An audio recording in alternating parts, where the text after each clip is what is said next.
Bonjour Mbombork. Bonjour. Et bienvenue à nouveau dans la Minute Panafricaine sur For You Radio et For You Télévision. Merci beaucoup. Mbombork, c'est nous qui vous remercions d'avoir accepté cette invitation. Eh bien, parlez-nous des sciences ancestrales et surtout du contraste avec les religions New Age qu'on connaît aujourd'hui.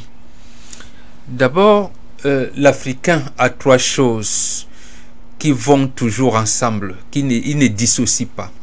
Il y a la spiritualité, la science et la connaissance. Parce que l'Africain n'est pas dans la croyance, il est dans la connaissance.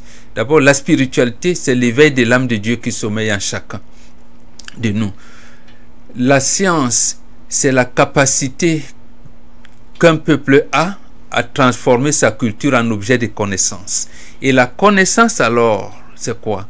C'est la science qui est consciente du principe divin instauré par l'univers et la capacité de l'homme à s'épanouir suivant ce principe cardinal. C'est-à-dire que l'Africain, il sait que Dieu existe, il a les différentes dénominations, mais il dit comment m'arrimer à la volonté de Dieu quotidiennement.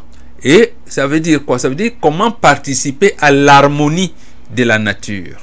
C'est cela. Et c'est cette orientation-là de l'harmonie de l'univers, l'harmonie de la nature, qui le met en porte-à-faux avec l'école des Blancs, avec la religion des Blancs, avec tout cela. Parce que en fait, l'Occident notamment est encadré par les idées des cartes. Je dis je suis cartésien, je dis cartésien. Nous les Africains, nous disons que c'est une absurdité.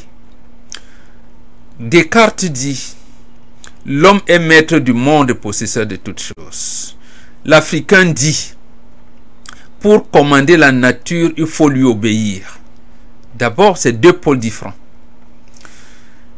L'Occident dit nous, il y a un sauveur, il y a ceci, il y a Dieu qui a envoyé son sauveur parce que nous avons. L'Africain dit non, l'Africain ne parle pas de Dieu en tant que organisateur, il parle de Dieu en tant que créateur et organisateur de l'univers auquel l'homme est assujetti et à aider Dieu à son harmonie. Il ne s'agit pas pour l'Africain de dominer l'univers. Dominer, non, il s'agit d'être en harmonie. C'est pour ça que pour l'Africain, son enfant, ce que vous appelez, les religions appellent baptême, il lui donne le nom. Quand l'enfant s'appelle, porte le nom de sa mère, même lorsqu'il veut gronder sa maman, sa fille, qui porte le nom de sa mère, qui a fait une faute, il dit, tu sais que tu es ma mère, tu sais que c'est toi qui m'as couché, tu sais que tu ne dois pas faire. Voyez donc, l'enfant grandit avec l'idée que papa me parle de la mère. Sa maman la considère comme sa belle-mère. Mais quand il l'appelle, elle répond maman.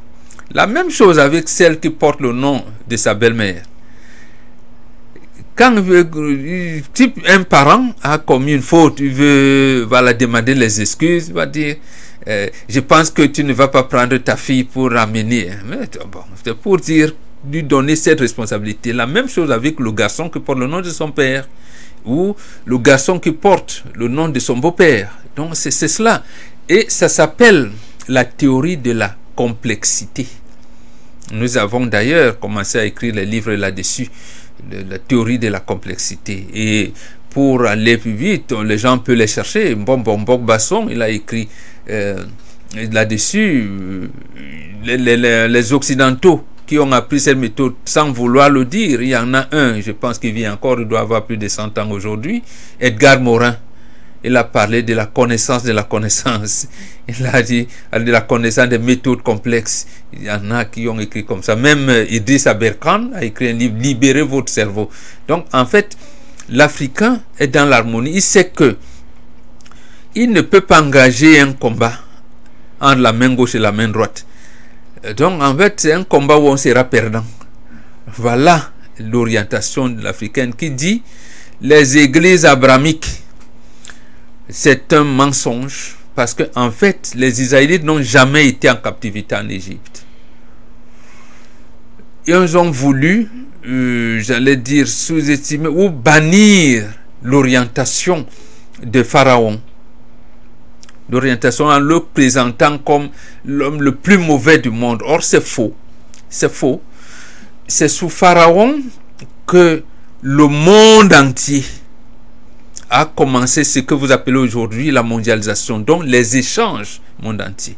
Et il était donc pour les différents pharaons, pour cette dynastie égyptienne de l'époque, de l'Égypte antique, de coordonner les activités scientifiques, j'allais dire techniques et technologiques.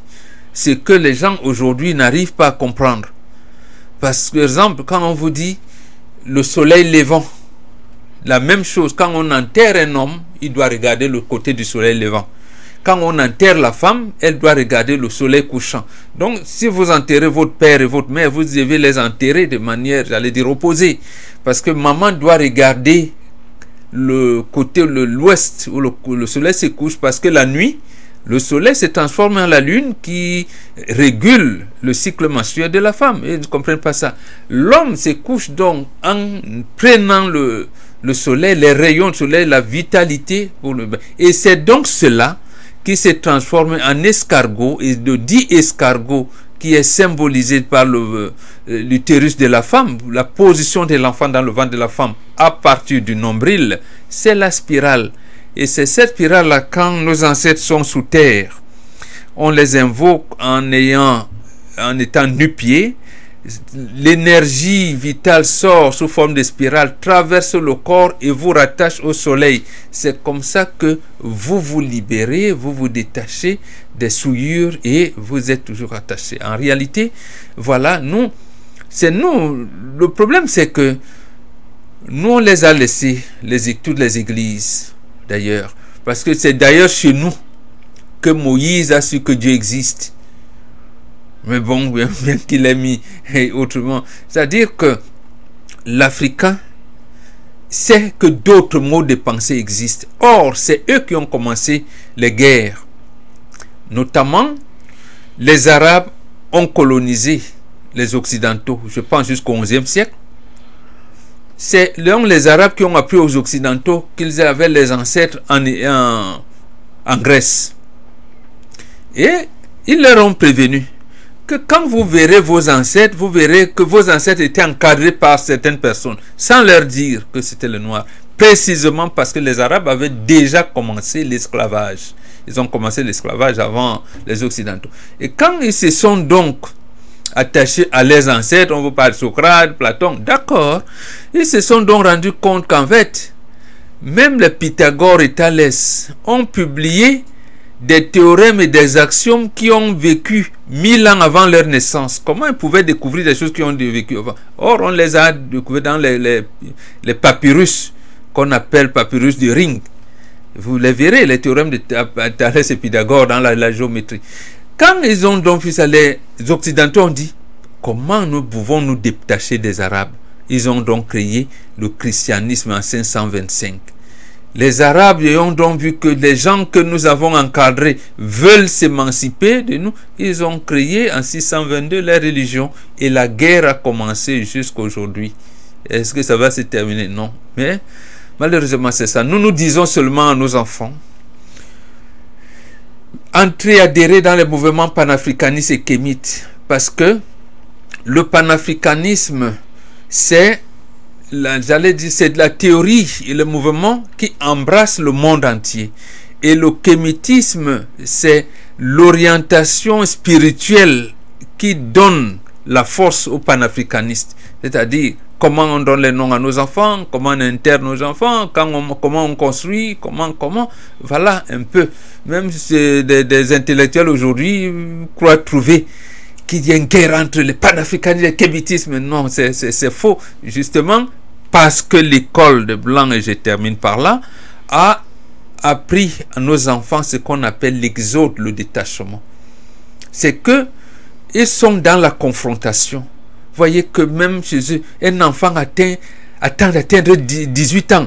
Il fait comme s'il était en prison de ses parents. Il se libère. C'est comme ça qu'ils font les fougues et tout. Alors que nous, l'enfant, à ce moment-là, 18 ans, s'il est un garçon, il doit être le disciple de papa. C'est là où papa lui apprend les choses. Si c'est une fille, maman lui apprend que tu peux aller en mariage. Hein, tu sais que quand tu as un ami, voilà, voilà, voilà.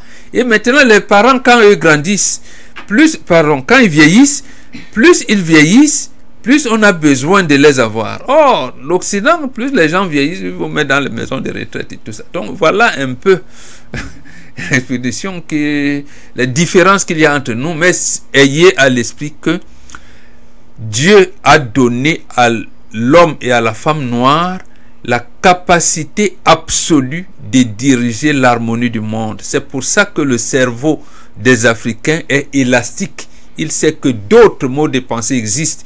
S'il avait été prométhéen ou conquérant, les autres civilisations n'auraient pas existé, les auraient détruits.